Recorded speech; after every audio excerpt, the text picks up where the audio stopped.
Hello, everyone. Well, once again, good evening, good afternoon, good morning, depending on the time you will be watching this in the future.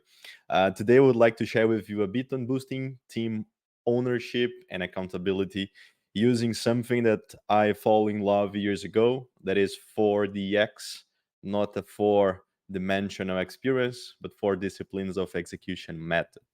And before explaining all of this is about, let me ask you something. Imagine the following. It's the beginning of the semester. Your team is excited about the semester goals. You set together, you define where you want to go, you define all the measures you want to work on, all the numbers you would like to achieve at the end of that specific time frame. And then you blink, something happened, and suddenly it's the end of the semester. Your team, they forgot about the semester goals, and now everyone is asking themselves, what happened? We didn't work on this specific thing. Now it's the deadline. What should we do? Have you ever lived in a situation like this? Picture yourself, perhaps yes, perhaps no. If no, I'm sure that you know at least one person who lived something similar to this. Who's me? I lived that in the past, and I would like to share with you how, in recent experience, myself and the team I was part of, we managed to overcome such a challenge. And understanding why such a thing happened is very important. It's fundamental to overcome it. Before answering that question, my name is Caio Huda, as already mentioned. I'm working as product manager for Volkswagen Digital Solution. That's a pretty big name, so VWDS tends to be our way to go.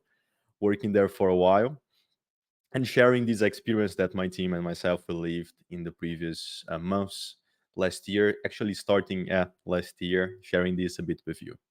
As I mentioned, one of the very important steps to understand how to solve such a situation is to understand why does that happen. That's the question that guiding us. And to understand this, I'm sure that most of you already saw that specific matrix at least once. The Eisenhower decision matrix helps us to decide if we should do something, if we should delete something from our to-do list, if we should delegate or decide by analyzing if something is important or something is urgent. Then we go for the matrix.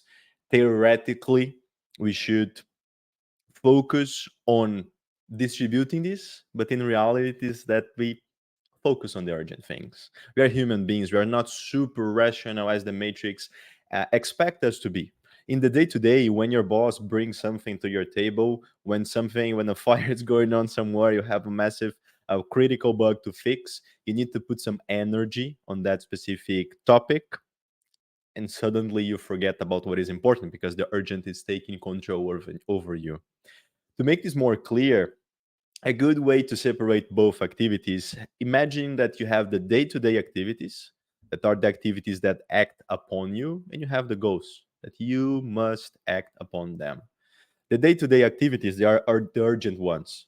You need it acts on you. It's something that pop ups on your table. It's one email that you received. It's a support ticket that appear. They simply appear. You don't need to do anything on your day to day for these to appear for you. The goals, on the other hand, they are important, and you need to be the ones acting on them. It's something that you set with your team or with yourself, and you said this is important for us. We should achieve such a thing. In order for this to happen, you need to be the one putting some time to work on such activity. In understanding these two concepts will help you and the team and whoever is watching here to analyze and distribute your day-to-day activities in something in one side, your goals on the other, but at the same time make sure that in your regular routine you're having enough time to work on both at the same time.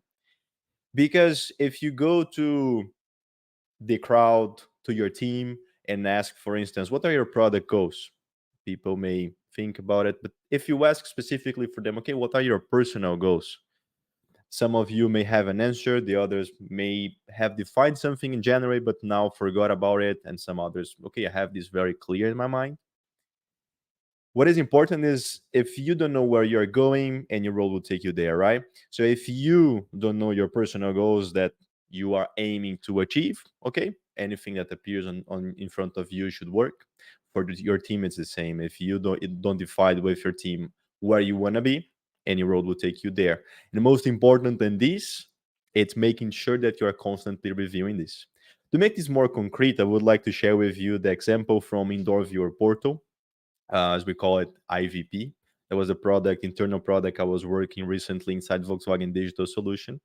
And briefly explaining what this is about, IVP facilitates the collaboration between factory managers and planners for a better decision making with always up to date 3D building scans.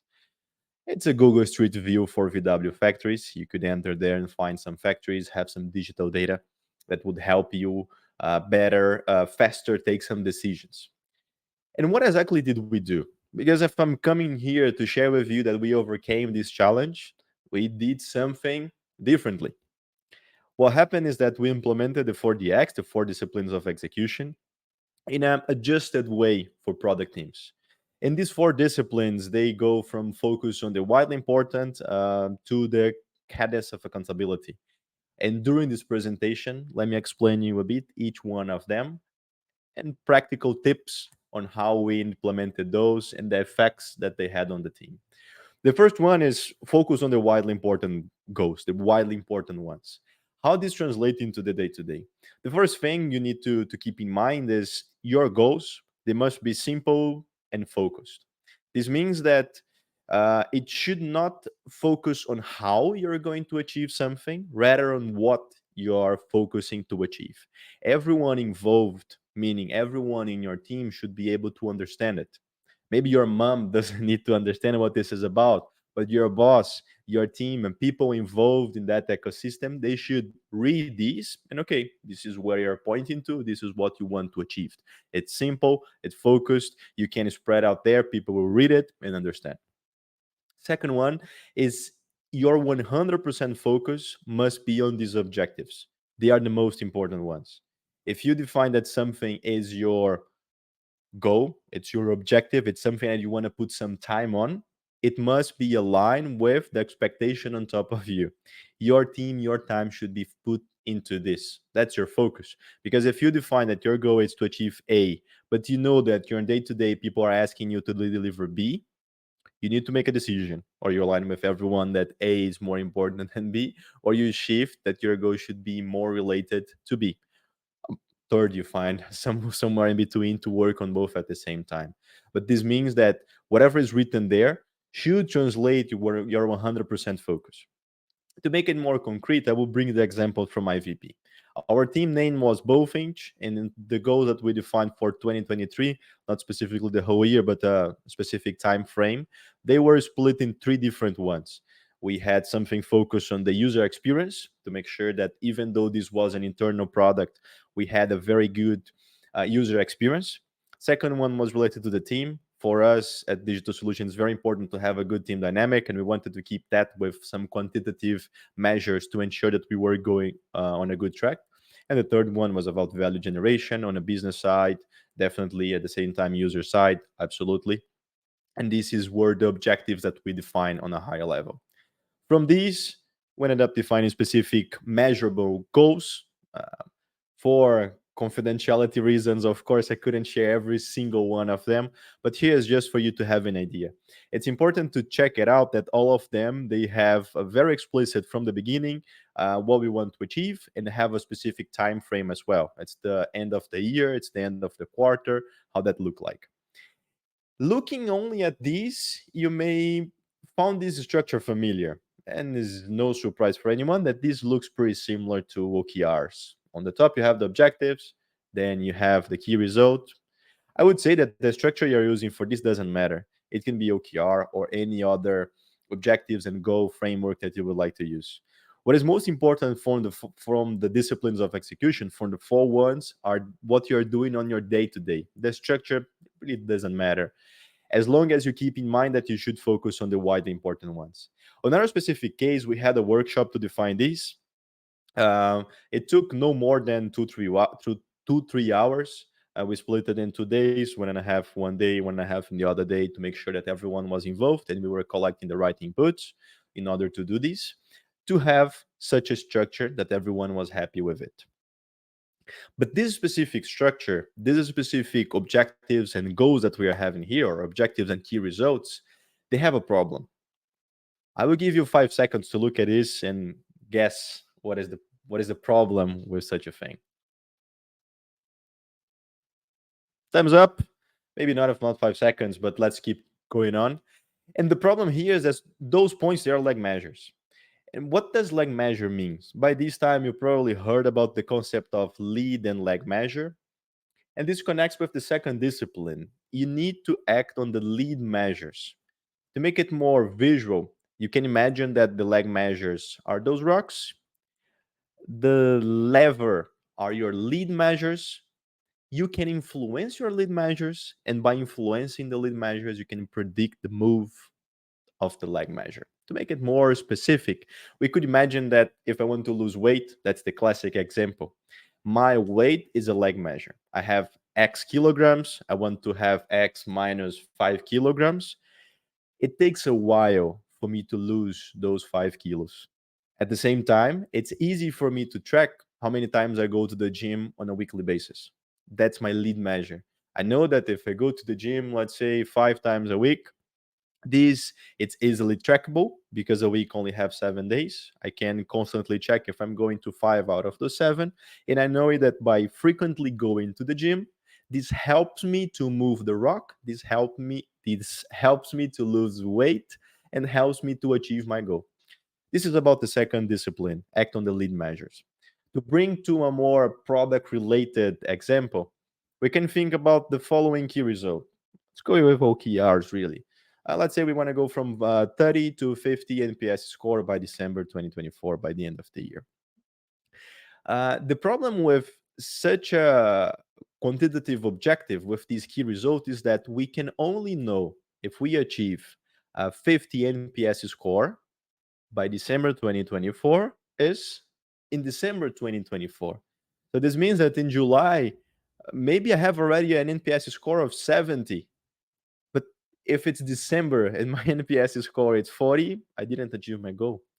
This is a clear example of a lag measure. I can only know if I achieve such a thing by the deadline of such a thing. At the same time, I can look at this and know that feature adoption is something I could take a look that would help me influence and understand if the NPS score will move in a positive way or no. Or I could use to the average referral per user. If people are referring my product to other people, if they're promoting my product out there, I could also take a look to user retention. Do they continue using my product? Perhaps it can influence their satisfaction. And many other things that could help with your net promote score. And all of those three, four countless examples, they are lead measures. They are things you can act on a regular basis that helps you impact your major goal, your lag measure one, in this case, the NPS. Second discipline is about acting on those lead measures. It's important to have defined your objectives, your goals at the beginning, the ones that are important, but on your day to day, you need to find those ones you can easily influence, and they can help you predict some move on the big ones, on the ones that you care about. The third discipline is keep a compelling scoreboard. This is quite interesting because so far the first two parts, they're pretty easy, I would say. You define a workshop, you sit together with the team, you ask them what is important, you write it down, you go from that to the lead measures, those that you can influence on your day to day. But here it's more about your routine, and the scoreboard will help a lot with this. The first thing to keep in mind with the third discipline is to understand if you're winning or losing. We're having Euro right now, so imagine that you're watching a football game. Knowing if you are winning or if you are losing change completely how you will behave during that game. Imagine that you are playing as, I don't know, Portugal, Ireland, Germany, Brazil, any football team. If you're winning, you play in one way. If you're losing, it changed completely. And everyone in your team must have this information because the way how they will behave depends on this. The second one is a 5 seconds rule. Knowing if you're winning or losing is not enough. You need to know this answer in up to 5 seconds. You need to look to the scoreboard and know very briefly if you're winning or losing. Imagine you turn on the TV, your team is playing, you know immediately when looking to the corner of the TV if your team is winning or losing, if it's 0-0, if it's 2-0, and so on. You need to come up with something that in up to 5 seconds everyone can understand what is the situation. You can use colors to help you with this, or whatever your imagination can help you to design. And in order to achieve the 5 second rule, something that it's fundamental to keep in mind as well is the difference between the coach scoreboard and the player scoreboard. If you are the coach of a team, you have a lot of data that you're constantly taking a look at. You look to number of passes, of goals attempt, the metrics, the statistics from the previous match. You look to the data from the team that you're playing against. You have a lot of information. For the players, for the ones in the field, they only care about the scores. It's an even, are they winning, losing. And with the team is the same. Doesn't matter if you put all the velocity metrics, all the reports that you get from Jira, etc. This is something code related for the team, for the dev team, for the designers on the day to day, on a regular basis. You need a player scoreboard. You can have your code scoreboard with every detail that you believe is relevant and will help you achieve that. At the same time, for the day to day, your team, they need something simple that in 5 seconds they can get the answer. And here's one example from the team. Perhaps too many colors. I acknowledge this nowadays. Too many colors, but the important is for us, this was working. We were looking at this and just checking the percentages. Okay, this is good, this is bad. We can work on this one. This one is not going on the right speed. Let's check it out. And this is one example. We were doing as simple as on Excel, but you can come up with whatever you want. If you want something automatized, for in our case, we were updating this manually. And how we were updating connects with the fourth discipline, and perhaps the most difficult one, because defining your goals, the widely important ones, this is easy, as I already mentioned. The lead measures from it, also easy as well. Drawing, designing a scorecard, a scoreboard, it's also easy. You just do it there. But when it comes to the routine, the accountability routine, that's the hard part. And that's the fourth discipline. I would say the most important one. Create a cadence of accountability. And this needs to be part of the culture. Build a culture of accountability that seeks for the achievements of the widely important goals with the right next steps. You need to review this on a regular basis. That's the first thing. Everyone needs to keep that in mind. Okay, we are striving for this specific objective, for those specific goals. And the structure for this specific meeting, it's pretty simple. You can go for account, you report on commitments, each member presents what they did that was working towards the achievement of the goals. You review the scoreboard, you learn from the success and the failures, you plan the next steps. Okay, based on this, let's do this, and that. As simple as this. The hard part is to add this to the calendar and make sure that everyone is following this structure. On our particular example, it came a lot from me as product manager. And I booked after we had the workshop to define the goals. Uh, the agenda, the calendar invite was sent to everyone. And in every 2 weeks, we were sitting together for a meeting just to review the objectives, achievements, the goals achievement.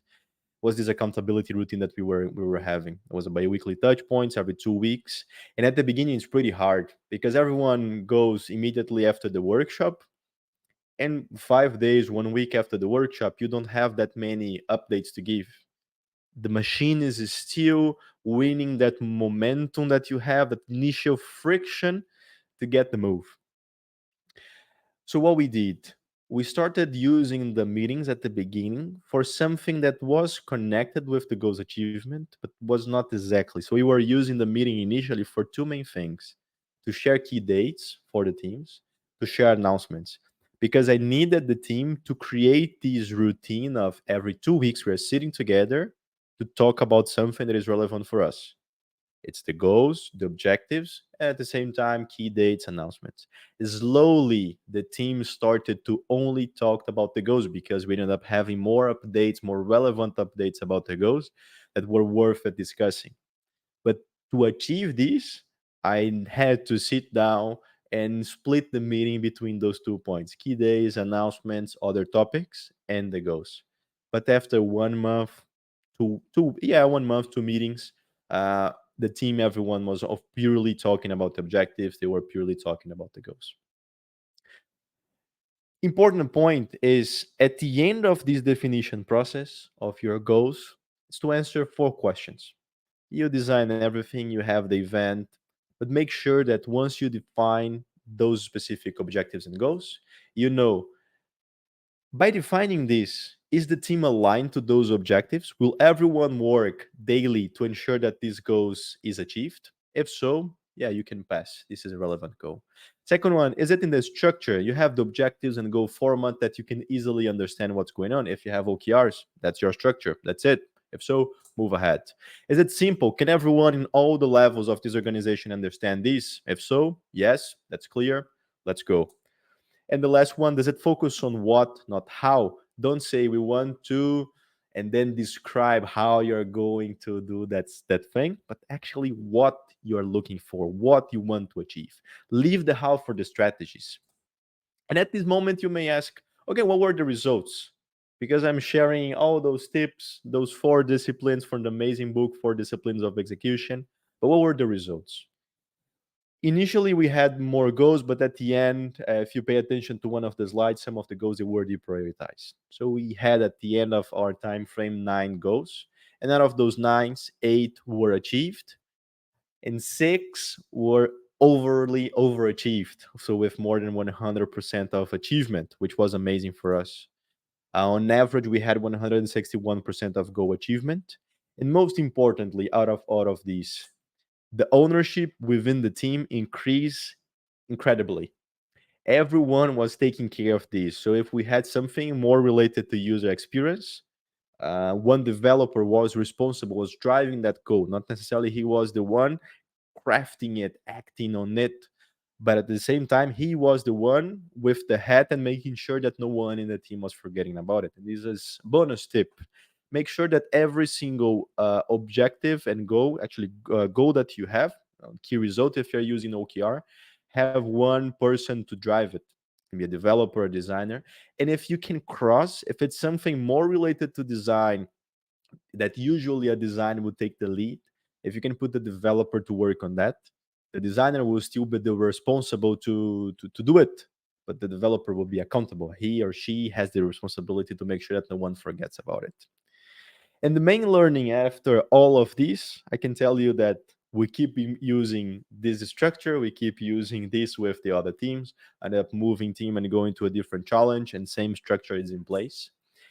And the main learnings are 4 things. The first one is prepare yourself to be a role model. If you don't have such a routine, such accountability routine, you need to be the ones pushing the team and bringing the good practices for this specific framework, for the 4DX. The second one is write on the sand. Perhaps this doesn't make that much sense in English, but it makes in Portuguese. You need to write something and feel okay for the water to come in and clean that so you can adjust. Especially if you're pre-go live, if you are developing an internal product or any other product that you don't have a very clear basis of what you want to achieve in terms of active users or conversion rate, etc. You need to write something that you can start working on. As the data comes, you update it to make it sense. Third one, don't limit to the product team.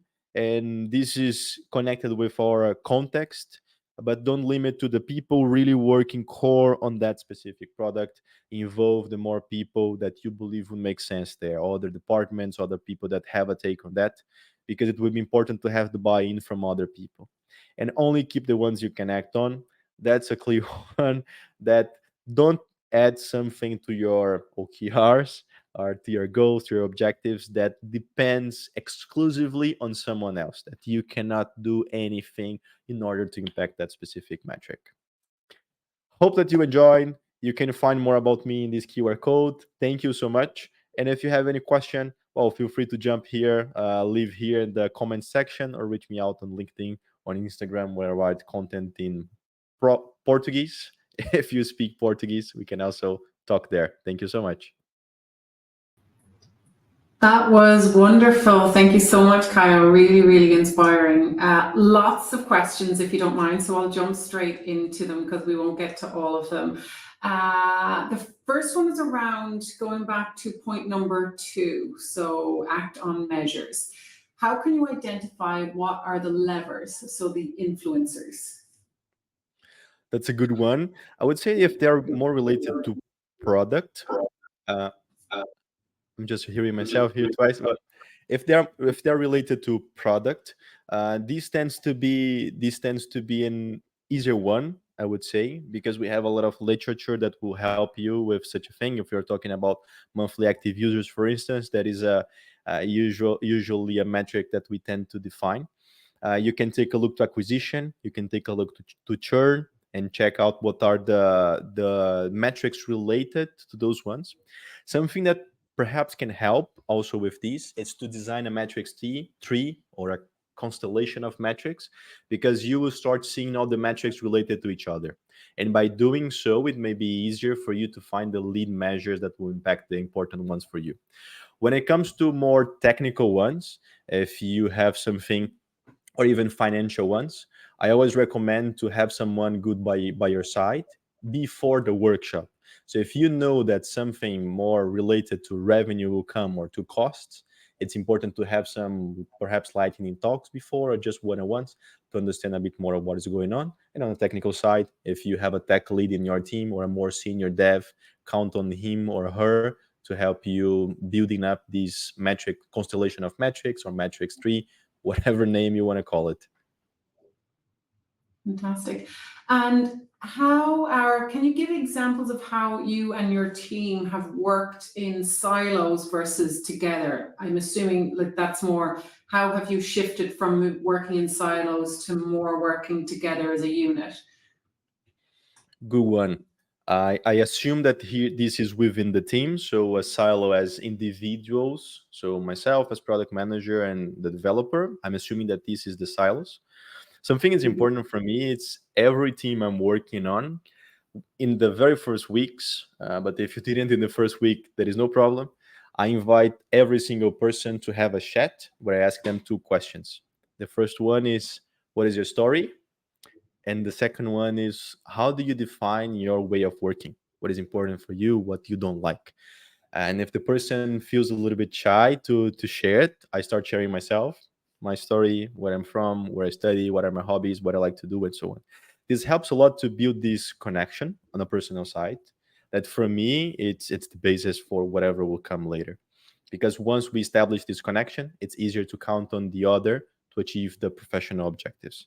This is one of the things that can happen, of course. The second one, it's more on the day-to-day one, the day-to-day basis, that depending on your structure, your company structure, you can take a lot of advantage of managers. If you have someone that's the boss of you, that's overseeing your team's career, or your developer, the designer, your peer, you can get some conversation with that person to understand if he or she has some tips on how to better establish this collaboration between every single person.